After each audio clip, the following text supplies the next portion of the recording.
Have you ever wondered if some children survive impossible tragedies because someone or something is watching over them? Not a guardian angel of golden light and trumpets, not a saint, but a child. A strange little girl who appears whenever abandoned children suffer. A girl with black eyes. A girl who never grows old. And a secret so heartbreaking that even death could not escape it. Tonight's story begins in an orphanage forgotten by the world and ends with a mystery no one has ever solved. The Whitmore Orphanage stood at the edge of a dense forest where sunlight rarely touched the ground.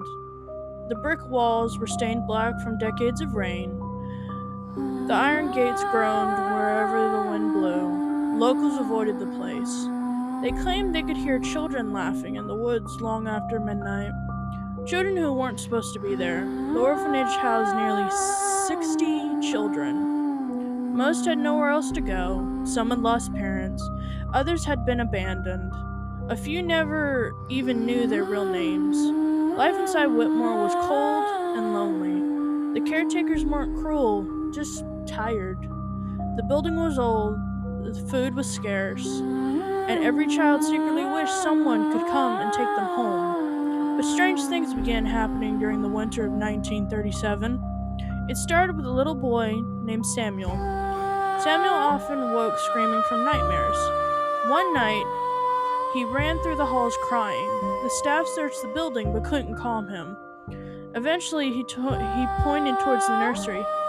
"There's a girl," he whispered. "What girl?" "The sad girl." The staff assumed he'd been dreaming, but Samuel insisted. He described her perfectly: long black hair, a white dress, bare feet, and enormous dark eyes. "She said I wouldn't be alone anymore." The workers dismissed the story. Children imagine things, especially lonely children. But Samuel wasn't the last. Soon dozens of children reporting seeing the same girl. Some claimed she sat beside their beds, others said she sung them lullabies in the middle of the night. A few swore she appeared in the woods beyond the fence, always watching, never speaking, never smiling. Yet none of the children seemed frightened. In fact, the opposite happened.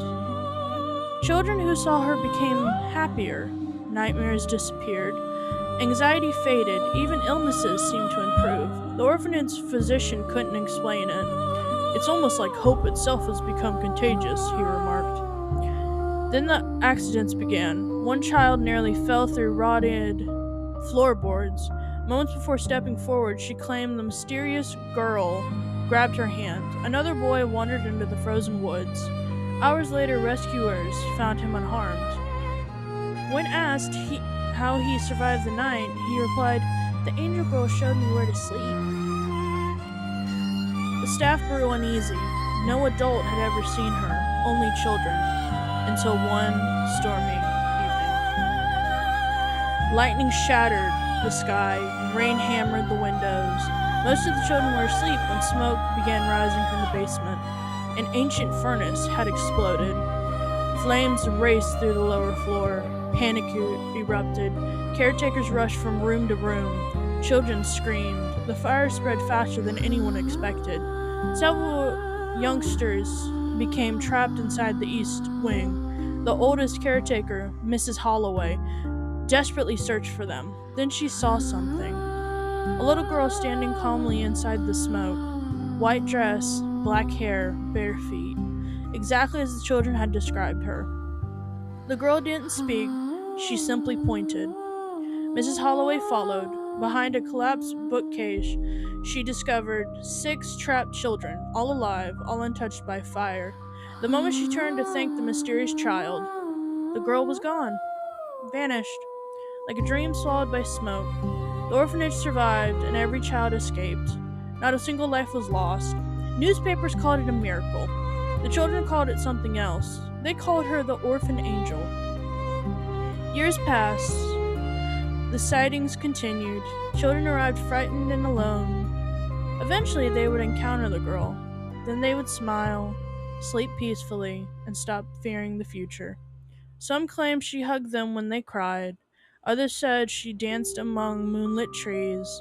One girl said the angel revealed her true name after years of being unidentified. Strangely enough, records later confirmed the name was correct. No one could explain how. Then one summer, workers uncovered an old sealed room beneath the orphanage. Inside, they found dusty documents dating back nearly a century. Among them was a faded photograph. The image showed a young girl, long black hair, white dress, large dark eyes. The same girl every child had described. On the back was a handwritten note. Eleanor Whitmore, age 9, the founder's daughter. The records revealed a forgotten tragedy. Nearly 80 years earlier, disease had swept through the region. Children flooded the orphanage, food became scarce, medicine ran out. Eleanor spent her days caring for sick children, sharing meals, telling stories, giving away her own blankets. Then she became ill herself. The sickness spread rapidly. Within days, she died. But before her death, witnesses claimed Eleanor made a promise.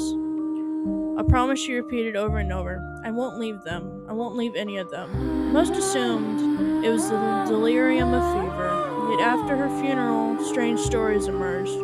Children claimed Eleanor still visited them, still comforted them, still protected them. The reports never stopped, not for decades, not for generations. Eventually, the orphanage closed. The building fell into ruin. Nature claimed the property. Trees swallowed pathways. Vines climbed across brick walls. But locals still tell stories, especially those who were once children there. Many are elderly now. Some live across the country, yet their descriptions never change. A girl in white, black eyes filled with sadness, a gentle voice, a comforting presence, and a promise. One former orphan said something investigators could never forget. When people ask if angels are real, I tell them about Eleanor, but she wasn't protecting us because she was an angel. She protected us because she remembered what it felt like to be alone. So what do you think? Was Eleanor Whitmore truly a guardian spirit watching over abandoned children? A forgotten angel trapped between worlds? Or simply a legend born from generations of lonely hearts searching for comfort? Whatever the truth may be, if the stories are real, then somewhere in the shadows of old orphanages, a little girl still walks the halls, keeping a promise she made more than a century ago, and making sure no child ever feels abandoned again. If you enjoyed this Southern Gothic tale, subscribe to Dead Signal Stories for more haunting legends, forgotten folklore, and dark fairy tales from the edge of memory.